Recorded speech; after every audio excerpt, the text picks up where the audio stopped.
Las causas de la mortalidad infantil. Del libro El cuerpo de deseos, de Max Seidel. Se pregunta frecuentemente por qué mueren los niños. Las causas son múltiples. Una de ellas es la muerte en la vida precedente, bajo las circunstancias horripilantes de un accidente por incendio o en el campo de batalla, pues en tales condiciones el ego no pudo concentrarse debidamente en el panorama de su vida. Este es también el caso cuando las lamentaciones de sus parientes fueron un impedimento para la debida concentración. En consecuencia, la grabación de las experiencias de la vida sobre el cuerpo de deseos es muy débil, lo que origina una vida purgatorial y celestial, en el primer cielo, insípidas. En esos casos el ego no cosecha lo que sembró y, por lo tanto, puede cometer las mismas tonterías o pecados vida tras vida. Para remediar esto, debe ser impresa la requerida lección en el nuevo cuerpo de deseos que el ego se forma para su próximo renacimiento. En su descenso hacia el renacimiento, el ego está siempre inconsciente, cegado por la materia en que se sumerge, igual como nosotros estamos cegados al entrar en una casa en un día de sol. Solo después del nacimiento vuelve la conciencia en cierta medida. Entonces, cuando debido a la muerte, el ego pasa al primer cielo, se le enseña allí objetivamente y de un modo distinto, la lección que debía haber aprendido en la vida precedente terrena.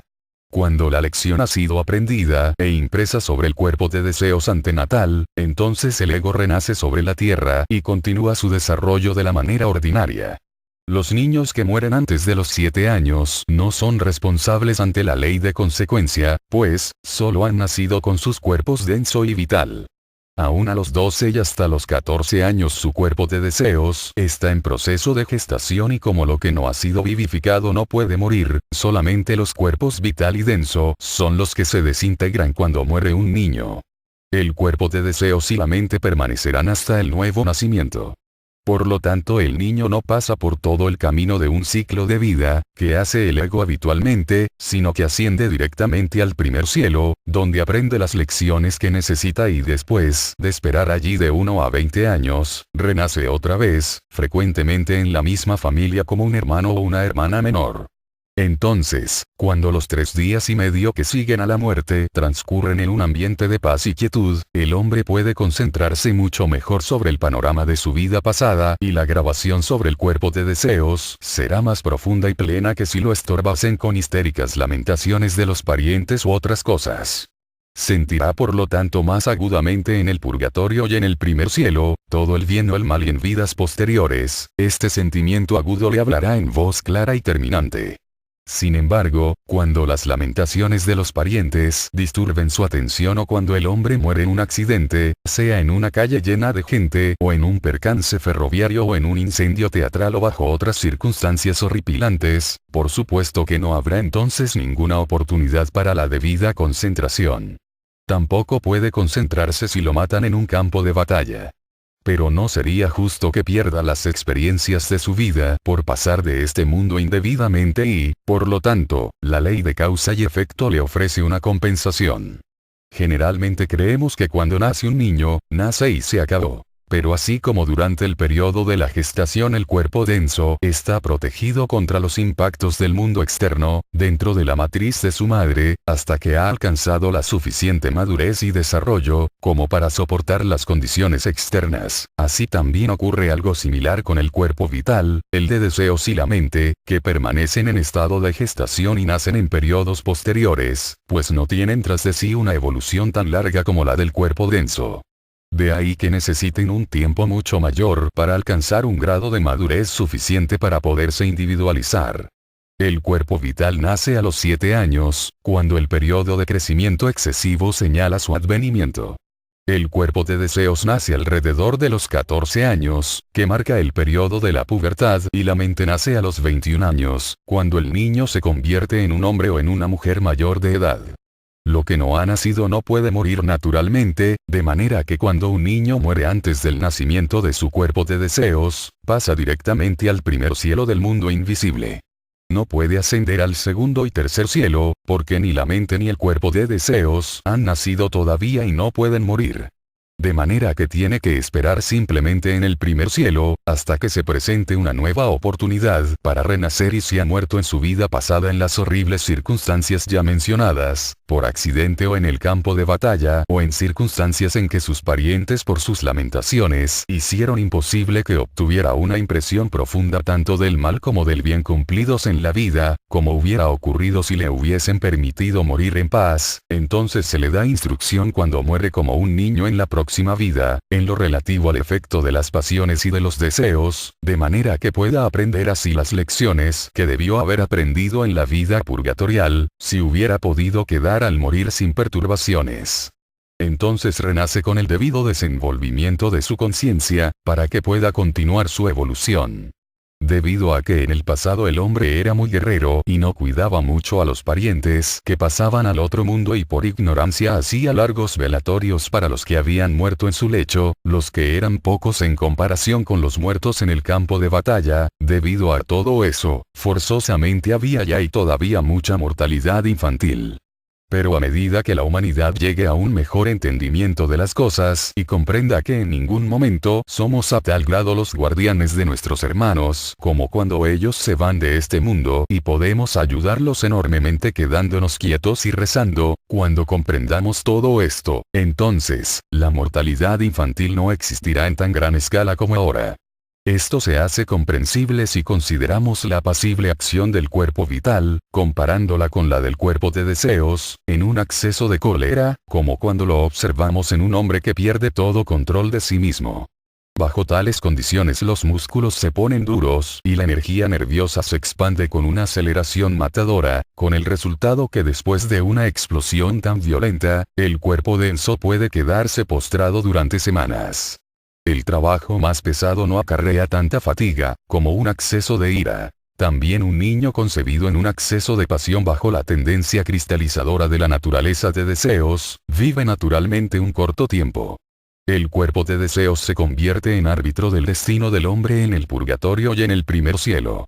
Los sufrimientos que ha tenido que soportar por la expurgación del mal y la alegría que experimentó contemplando el bien que ha hecho, se llevan como conciencia a la nueva vida, para que el individuo se abstenga de volver a cometer los errores de la vida pasada, incitándolo a hacer en mayor escala todo lo que fue causa de alegría en dicha existencia. Cuando los parientes de la persona que muere están presentes en el cuarto mortuorio y empiezan a lamentarse histéricamente en el momento que el espíritu se va y siguen haciéndolo durante los días siguientes, entonces el espíritu, que aún está en contacto muy estrecho con el mundo físico, se conmueve mucho por la desesperación de los seres queridos y no puede fijar bien su atención en la contemplación de su vida pasada. Así la grabación hecha en el cuerpo de deseos no será tan profunda, como hubiera sido si el espíritu saliente fuera dejado en paz y tranquilo. Por consiguiente, los sufrimientos en el purgatorio no serán tan agudos, ni las alegrías en el primer cielo tan grandes, y, por lo tanto, el ego, al volver a la tierra, habrá perdido el resultado de una parte de las experiencias de su vida pasada. Es decir, que la voz de la conciencia no le hablará con tanta insistencia, como hubiera sucedido si el ego fuera dejado tranquilo, sin que lo estorben las lamentaciones. Para remediar esta falta, el ego generalmente renace entre las mismas personas que lamentaron tanto su pérdida, pero se le hace morir en los años de la infancia. Entonces el ego entra en el mundo del deseo, pero como un niño no comete pecados que deben expurgarse, su cuerpo de deseos y la mente quedan intactos y, por lo tanto, va directamente al primer cielo. Allí espera la oportunidad de una nueva encarnación, y ese tiempo de espera se aprovecha para darle lecciones respecto al efecto de las diferentes emociones, buenas y malas. A menudo hay alguno de su familia, estando a su cargo la enseñanza de todo lo que haya perdido por las lamentaciones histéricas de los parientes. O bien otros le dan las lecciones. En una palabra, la pérdida está más que recuperada y, por lo tanto, cuando el niño regresa a su segundo nacimiento, tendrá tanto crecimiento moral como el que hubiera tenido bajo circunstancias normales, sin las lamentaciones perniciosas en el momento de la muerte. Cuando una persona se va de este mundo en circunstancias extraordinarias, como un incendio o un accidente ferroviario, o repentinamente cayéndose de un edificio o de una montaña o en el campo de batalla, o cuando las lamentaciones de los parientes en torno del lecho del recién fallecido no lo dejan concentrarse sobre el panorama de la vida, entonces la grabación en los dos éteres superiores, los éteres luminoso y reflector y su amalgamación con el cuerpo de deseos, no se produce. El hombre entonces no pierde la conciencia y como no hubo ninguna grabación en los éteres superiores, no tiene existencia purgatorial. Es decir, él no cosecha lo que sembró y, en consecuencia, no sufre por el mal que ha hecho y no siente alegría por sus buenas obras. Los frutos de su vida se han perdido. Para remediar este gran desastre, al comenzar el espíritu su próxima vida terrena, se le hace morir durante la infancia, pero solo muere su cuerpo físico, pues el cuerpo vital, el cuerpo de deseos y la mente que no nacen hasta los 7, 14 y 21 años respectivamente, se quedan con el espíritu que parte. Lo que no ha nacido, no puede morir por supuesto. En el primer cielo el espíritu permanece de 1 a 20 años, donde recibe lecciones objetivas de lo que hubiera aprendido, si no fuera por el accidente que terminó su vida. Y así renace preparado para ocupar su debido lugar en el sendero de la evolución. En el mundo del deseo es muy fácil dar lecciones objetivas de la influencia de las buenas y malas pasiones, de la conducta y de la felicidad. Estas lecciones se imprimen indeleblemente sobre el sensitivo y emotivo cuerpo de deseos del niño y lo acompañan después de su nacimiento, así que muchos de los que llevan una vida noble, lo deben a que han estado sometidos a ese desarrollo. A menudo, cuando nace un espíritu débil, los seres compasivos, los invisibles guías que dirigen nuestra evolución, lo hacen morir en una edad temprana para que pueda gozar de ese desarrollo extra, ayudándolo así a soportar lo que pudiera haber sido para él una vida muy dura. Este parece ser el caso, especialmente cuando la impresión en el cuerpo de deseos fue débil debido a que las personas que rodeaban al moribundo lo perturbaron con sus lamentaciones o por haber muerto por accidente o en un campo de batalla. Bajo esas circunstancias el muerto no ha experimentado la intensidad de sentimientos apropiada en su estado post-mortem y, por lo tanto, cuando renace y muere en edad temprana, aquella pérdida se recobra en la forma indicada más arriba. Muy a menudo el deber de cuidar a ese niño en la vida celeste recae sobre aquellos que fueron causa de esa anomalía. Se les proporciona así una oportunidad para reparar su falta y aprender a obrar mejor. O también pueden ser los padres del recién nacido y cuidarlo durante los pocos años que viva. Entonces nada importará que se lamenten histéricamente cuando el niño muera, porque en el cuerpo vital infantil no hay recuerdos o imágenes de ninguna consecuencia. Del libro El cuerpo de deseos, de Max Heindel.